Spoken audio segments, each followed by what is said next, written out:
Hi friends, నేను మీ Sneha. Welcome back to Sneha foods and అవుటింగ్స్కి. టుడే రెసిపీ చుక్కకూర శనగపప్పు. సింపుల్గా అప్పటికప్పుడే ఈ చుక్కకూర శనగపప్పుని ఎలా ప్రిపేర్ చేయాలో ఆ ప్రాసెస్ ఏంటో ఈ వీడియోలో చూసేద్దాం. ముందుగా అయితే ఇక్కడ చుక్కకూరని తీసుకున్నానండి. నేను ఇక్కడ 3 కట్టలను అయితే తీసుకున్నాను. చూడండి, ఇలా ఆకాకులాగా తెంపుకొని శుభ్రంగా వాష్ చేసుకొని సన్నగా కట్ చేసుకోవాలి. చూడండి, ఇక్కడ ఇలా సన్నగా కట్ చేసుకొని పక్కన పెట్టేసుకోండి. ఇప్పుడు ఒక బౌల్లోకి ఈ కప్పుతో 1 కప్ వరకు శనగపప్పును తీసుకున్నాను. ఇందులోకి వాటర్ వేసుకొని శుభ్రంగా వాష్ చేసుకొని ఒక 10 నిమిషాల పాటు నానబెట్టుకోవాలి. ఆ తర్వాత ఈ శనగపప్పుని ఉడికించుకోవాలి. ఇలా ముందుగానే ఉడకపెట్టడం వల్ల కర్రీ అనేది ఫాస్ట్గా అవుతుంది. చూడండి, ఇలా శనగపప్పు అయితే ఉడికించుకోవాలి. ఇలా శనగపప్పు ఉడికితే సరిపోతుంది. ఇలా పక్కన పెట్టేసుకోండి. ఇప్పుడు స్టవ్ ఆన్ చేసి స్టవ్ పైన ఒక బౌల్ పెట్టుకొని ఆయిల్ వేసుకోండి. ఆయిల్ వేడైన తర్వాత పోపు దినుసులను వేసుకోండి. అలాగే పొడుగా కట్ చేసుకున్న ఒక 4 పచ్చిమిర్చిని అయితే వేసుకున్నాను. ఇప్పుడు ఇందులోకి మీడియం సైజు ఆనియన్ని ఇలా పొడుగా కట్ చేసుకొని వేసుకోండి. ఆనియన్ అనేది ఆప్షనల్, కావాలంటే వేసుకోవచ్చు, లేదంటే స్కిప్ చేసేయచ్చు. ఇప్పుడు ఇందులోకి ఎండుమిర్చిని అయితే వేసుకుంటున్నాను. ఒక 3 ఎండుమిర్చిని ఇలా చించి వేసుకోవాలి. ఇలా వేసుకున్న తర్వాత బాగా ఫ్రై చేసుకోండి. ఇప్పుడు ఇందులోకి కచ్చపచ్చగా దంచిన వెల్లుల్లి పేస్ట్ని వేసుకొని ఇలా బాగా ఫ్రై చేసుకోవాలి. ముందుగా కట్ చేసి పెట్టుకున్న చుక్కకూరని ఇందులోకి అయితే వేసేసుకుందాము. ఇలా మొత్తం చుక్కకూరని వేసేసుకొని బాగా మిక్స్ చేసుకోండి. ఇలా మొత్తం మిక్స్ చేసుకున్న తర్వాత కాస్త సాల్ట్ వేసుకోండి. ఆకు అనేది తొందరగా మగ్గుతుంది.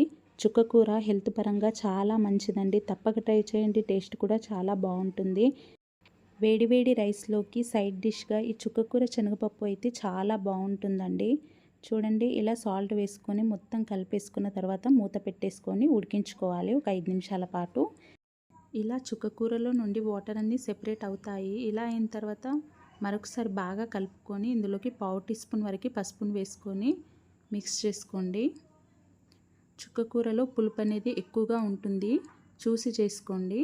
చూడండి, ఇలా బాగా మిక్స్ చేసుకున్న తర్వాత ముందుగా ఉడికించి పక్కన పెట్టుకున్నాం కదండి శనగపప్పుని, ఆ శనగపప్పుని ఇందులోకి వేసేసుకొని మరొకసారి బాగా కలుపుకోండి. ఇప్పుడు ఇందులోకి స్పైసీకి సరిపడే కారంని యాడ్ చేసుకుందాము. నేను 1.5 టేబుల్ స్పూన్ వరకు కారంని అయితే వేసుకుంటున్నాను.